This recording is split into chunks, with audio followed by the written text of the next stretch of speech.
Hello friends, in this video I'm going to be showing you guys what are the best enchantments to go for on your main DPS characters, because I do think this is a very easy way to get a lot of power from these enchantments, and especially if you're not sure or you don't know which the best ones to look for. And I'm talking about the substats that you get from the elemental beads, right? Even though these beads are a hassle to craft, me personally I do not recommend you just use the legendary spell beads, because these do not give you element stats, right? These only give you raw stats like attack increase and blah blah blah. You really do want to be using the element beads, because that's where the best enchantment you could possibly have on any character lies. Obviously these are quite a pain to craft.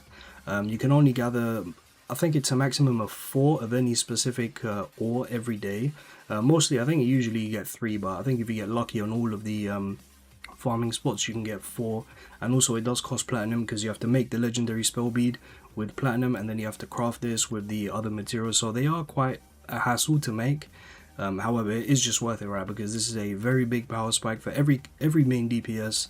And yeah, I'm going to be going over each and every single one. Only SSRs though. I'm not talking about no Great Sword Tristan or Lance Hauser or any stupid thing. SSRs only. So we're going to begin with Ice Merlin. Now with Ice Merlin, the number one thing you're going to want to roll for is going to be cold damage increase. And this is going to be for every DPS. You're going to want the specific damage increase. And when I say damage increase, I mean specifically, I can show you if we go to the enchant tab. So cold, this is what you're going to roll for your Ice Merlin. And this is what you're looking for, cold damage increase. This stat right here is basically just the highest damage modifier you can get on any character. So you can use on any of these beads. Obviously not the legendary spell beads, because these do not have it. These just have raw stats.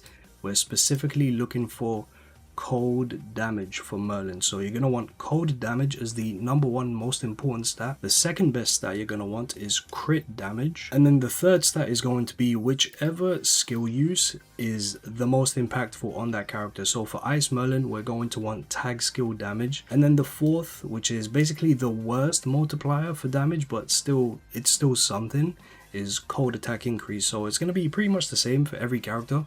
We're always going to want element damage increase. We're going to want crit damage. We're going to want whichever skill they use that does the most damage for them, whether it's normal attack, special attack, normal skill, attack skill, ultimate move. And then lastly is going to be cold attack, or whichever element attack. Next, for Lightning Merlin, what we want is lightning damage increase, crit damage, normal skill damage increase, and then lightning attack increase. Obviously, because the way Merlin works, very similar to Meliodas, very similar to what's her face, Elaine. You just reset the normal skill a bunch of times, so that's our main source of damage. So we want normal skill damage as the third best. Now I do want to mention that obviously when you're rolling with the elemental beads, your chances to get what you're looking for is not the highest. Obviously you can roll 4 stats, and the odds of you getting all 4 good stats is like less than 1%. The odds of you getting 3 good stats is about 1.7%. so you're gonna have to do this quite a lot. It's gonna be quite a waste of, well, not waste, I shouldn't say waste, but it costs a lot of platinum. However, it's very worth it, because at the end of the day, it's just one of the best ways to get extra damage out of your character for quite a low cost. It's not exactly the same as, you know, getting SSR shards and increasing your equipment attack, but the beads are a very simple way. And you can see for my Lightning Merlin, for example, I have normal skill damage, lightning attack, so this is really not good. I have to reroll this. Same with my Ice Merlin, I have to reroll this because I don't have any cold damage. But you know, it's very RNG. So next, I don't know why I'm doing this, but I'm gonna talk about Lance Gila. I swear there's some guy in my comments who's always talking about Lance Gila. But for Lance Gila, you're going to want fire damage increase, crit damage, normal skill damage, fire attack increase. The majority of her damage does come from the normal skill, so obviously that's the skill you're going to want the extra damage for. And that's basically, obviously I've actually never used Fire Gila outside of like, I think like what, the first hour or 2 of the game.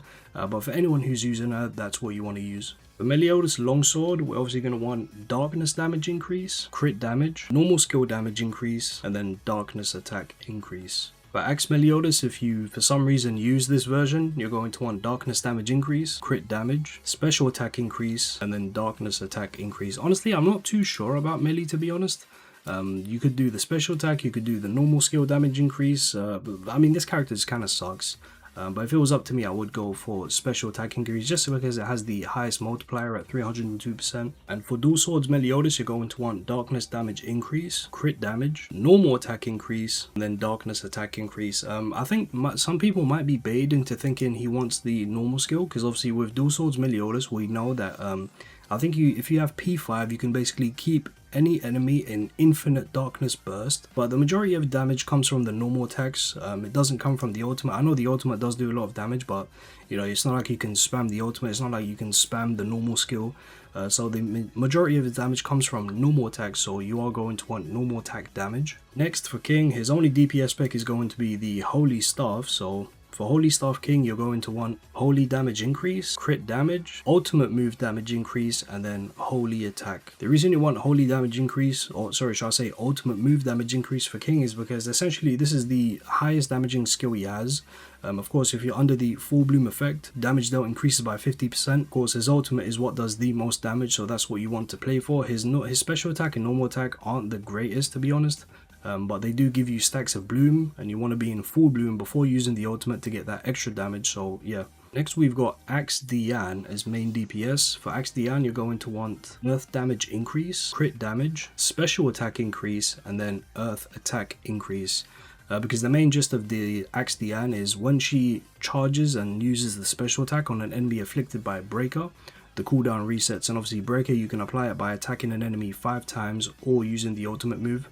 So yeah, I think you can get about 5 uses of the special attack during the breaker duration, so you do want special attack increase on your Axe Dian. Next with Wind Elaine, she's going to be basically the same as Lightning Merlin and Meliodas. You're going to want wind damage increase, crit damage, normal skill damage increase, and then wind attack increase. Longsword Manny is main DPS. If you want to use this, the stats you're going to want are cold damage increase, crit damage, normal attack increase, and then cold attack increase, because Manny is essentially just a normal attacker. You're going to use the normal skill to gain the frost buff, and then your normal attacks are going to do a lot more damage. So yeah, that's how you want to use Manny. Very similar to Manny, we have Clotho. The main DPS spec is the staff, and for the staff you're going to want wind damage increase, crit damage, normal attack increase, and then wind attack increase. Because yeah, essentially with Clotho you just use the ultimate. Your normal attacks become enhanced, and that's going to be the majority of your damage, so you really do want normal attack in the weapon role. Next is Jericho. I've actually never used her, and I don't know of anyone who has used her, because technically she is usable right now thanks to Merlin having a combined ultimate with Daisy. But essentially if you wanted to use Rapier Jericho as main DPS, you're going to want cold damage increase, crit damage, normal skill damage increase, and then cold attack increase. The reason for this is because the special attack is going to decrease the normal skill cooldown, and then obviously the normal skill itself has a higher percent of attack than the special attack, and obviously if you're going to reset the cooldown of something, it's probably going to be the main damage spell you want to use. So next is Drake, and if you're using Greatsword Drake, number 1, I feel very sorry for you. Yeah, this guy is terrible, and number 2, you should really summon for Merlin. But what Drake wants is lightning damage increase, crit damage, ultimate move damage increase, lightning attack increase. Essentially Drake is just an ult merchant, very similar to Axe Escanor. You're going to want to get as many stacks of King's Magic as possible from the normal skill, and then you want to use the ultimate when you have maximum stacks of King's Magic, which is 3. And if you have more stacks of it, the ultimate does more damage, so that's how you're going to want to use Drake. Next DPS is Sword and Shield Daisy. Now for Daisy, you're going to want earth damage increase, crit damage, special attack increase, and then earth attack increase. Now with Daisy, it's a little bit weird because to actually get the most out of her, you need to limit break 4 her gluttonous sword and shield, but once you do that, that sword and shield is going to get a buff. My bad, I misspoke. It's actually at limit break 3, but you can see the special attack cooldown decreases by 50% if 12 or more stacks are active, and obviously you're going to have more than 12 stacks by the time you get to spamming the special attack cooldown. It's only 50% unfortunately until max limit break, to where it becomes 100%. But that's why special attack damage increase is going to be the best thing you want for Daisy. Next is Axe Escanor. Now for Axe Escanor, you're going to want fire damage increase, crit damage, ultimate move damage increase, and then honestly for the 4th slot, I'm not sure if it's better to have fire attack or HP increase, because we know that he is HP scaling, right? The special attack is HP scaling, the ultimate move has HP scaling. I'm actually not too sure, but I'm going to be safe with it and just say fire attack. Yeah, that's going to be it, guys. I think I covered all of the SSR main DPSs. I'm pretty sure I didn't leave anyone out. But as I stated earlier, just be wary that it's going to be really hard to get like perfect god rolls with these.